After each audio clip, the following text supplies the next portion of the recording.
President Trump in front of the world. Bashar al-Assad. Remember, this strike was legal. Since the Syrian regime is widely believed to have ordered the attack. With nerve agent exposure, such as sarin gas.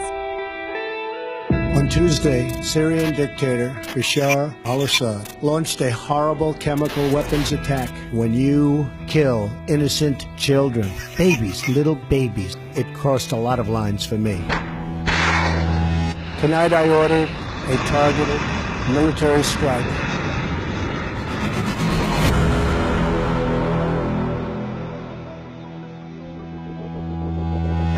As a criminal expert, you always look for motive. We got 100% of the weapons out, and they don't have access to those extraordinary weapons. An international arms watchdog says Syria's entire declared chemical weapons arsenal has been destroyed. I defy anyone in the media to give me a motive for why Syria should use poison gas against State has signaled a major U-turn in Washington's policy on Syria, which has long been. I think the status and the longer term status of President Assad will be decided by the Syrian people. Things were going along reasonably well for the conditions. You know, Trump says let the Syrians decide who should run their country. Right now, Assad is winning.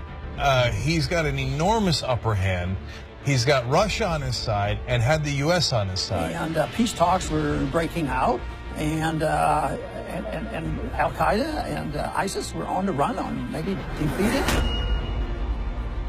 The most radical jihadi, if you will, opposition group, rebel group, al-Nusra, had access to sarin. What appeared to our investigation that that was used by the opponents, by the rebels. Not once, not twice, not three, but 4 times. The Al-Qaeda/Al-Nusra ISIS fighters got caught launching chemical attacks inside cities and blaming them on Assad. Now, why would Assad snatch defeat from the jaws of victory?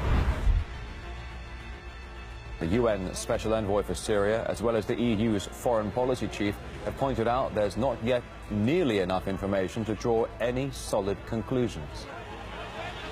We have not yet any official or reliable confirmation. We also do not have evidence at the moment. We don't yet know everything about yesterday's attack. It's hard to know exactly what's happening in Syria right now. We now know for sure that the Syrian regime did this. Frankly, I don't think Assad would have done that. It does not serve his interests. It would tend to draw us into that civil war even further. Who do you think is behind it? Who do you think is behind it? The Pentagon says it was the Syrian regime of Bashar al-Assad who was responsible, and the Secretary of State says that, the President says that. They all conclude that they have the evidence to back it up. They say Assad did it, his military did it. Signal that the President of the United States is listening carefully to the best national security team that I've seen. The Americans say they have clear proof that the Syrian armed forces carried out war crimes by using nerve gas against civilians. They are absolutely certain of that. That's why they carried out this raid. The run-up to Iraq, the experts, the intelligence agencies, the politicians were convinced that Saddam had weapons of mass destruction. They produced reams of evidence, photographs, diagrams. It was all Whether wrong. The President or the Pentagon or the Secretary of State says that they have the evidence, the fact remains that they have not brought that evidence before Congress. I looked at the New York Times to find out, to get the explanation, and they said, worst chemical attack in years in Syria. U.S. blames Assad. So it's all over and done with. We've just been told to swallow the Assad did it explanation. But they're just looking for a pretext to attack Syria.